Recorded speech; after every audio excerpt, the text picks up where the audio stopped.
menyebabkan ketidaksuburan secara permanen atau mandul.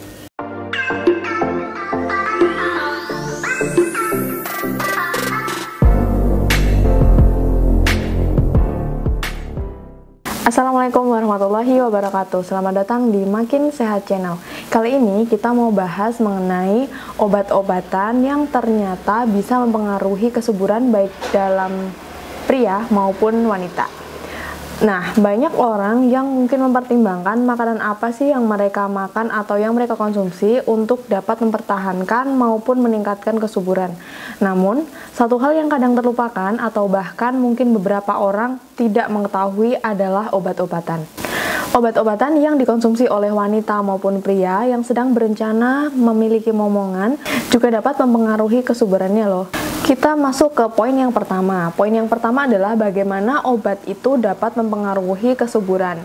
Berdasarkan suatu penelitian mengatakan bahwa karena siklus menstruasi wanita itu sangat dikontrol oleh adanya interaksi antara otak, kemudian ovarium atau yang biasa disebut dengan indung telur, dan juga rahim, maka masalah kesehatan dan obat-obatan yang mengganggu proses interaksi ini dapat mempengaruhi ovulasi atau pelepasan sel telur dari ovarium, sehingga membuat wanita kesulitan untuk mencapai kehamilan. Obat-obatan dapat mempengaruhi kemampuan tubuh wanita untuk ovulasi atau melepaskan sel telur.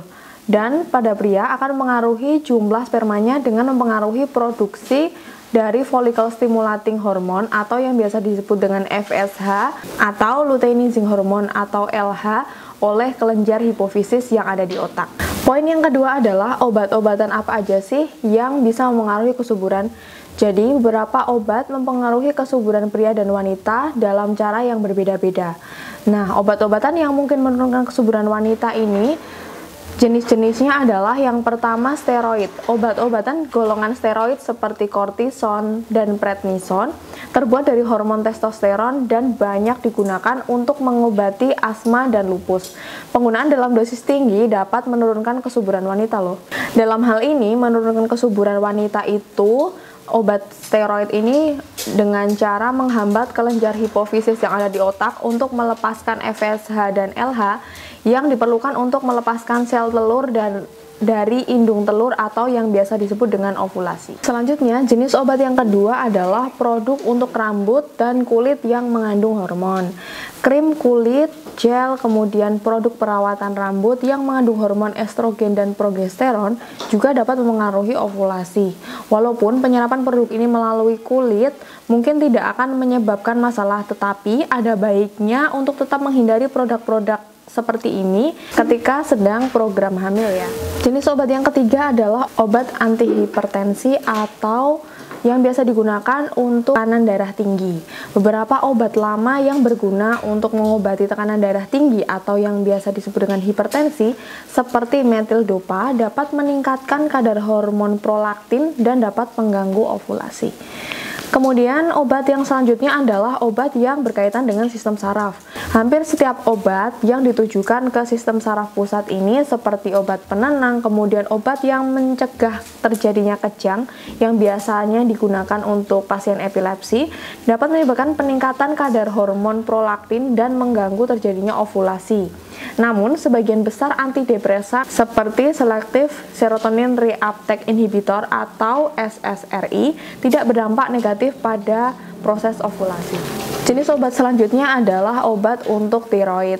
Obat-obatan untuk hipotiroidisme juga dapat mempengaruhi ovulasi jika terlalu banyak atau terlalu sedikit dikonsumsi. Obat tiroid ini dapat mempengaruhi kadar hormon prolaktin, sehingga pastikan obat ini dikonsumsi dalam jumlah yang tepat sesuai dengan anjuran apoteker ya. Obat jenis selanjutnya adalah pengobatan kanker.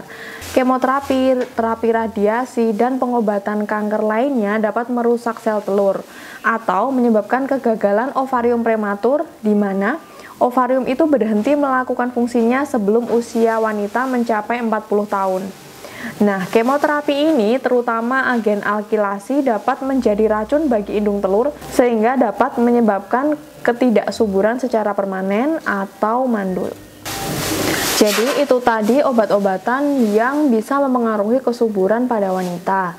Nah, untuk teman-teman yang sedang melakukan program hamil, sebaiknya obat-obatan tersebut dihindari dulu, atau ketika memang diharuskan meminum obat-obatan tersebut, sebaiknya dikonsultasikan dengan dokter dan apoteker ya. Jadi, ketika minum obat itu bisa efektif dan tidak menyebabkan ketidaksuburan atau mengganggu program hamil yang sedang teman-teman jalankan. Segitu dulu video kali ini, semoga bermanfaat. Jangan lupa subscribe, like, komen, dan share video ini sebanyak-banyaknya. Sampai jumpa di video selanjutnya. Wassalamualaikum warahmatullahi wabarakatuh.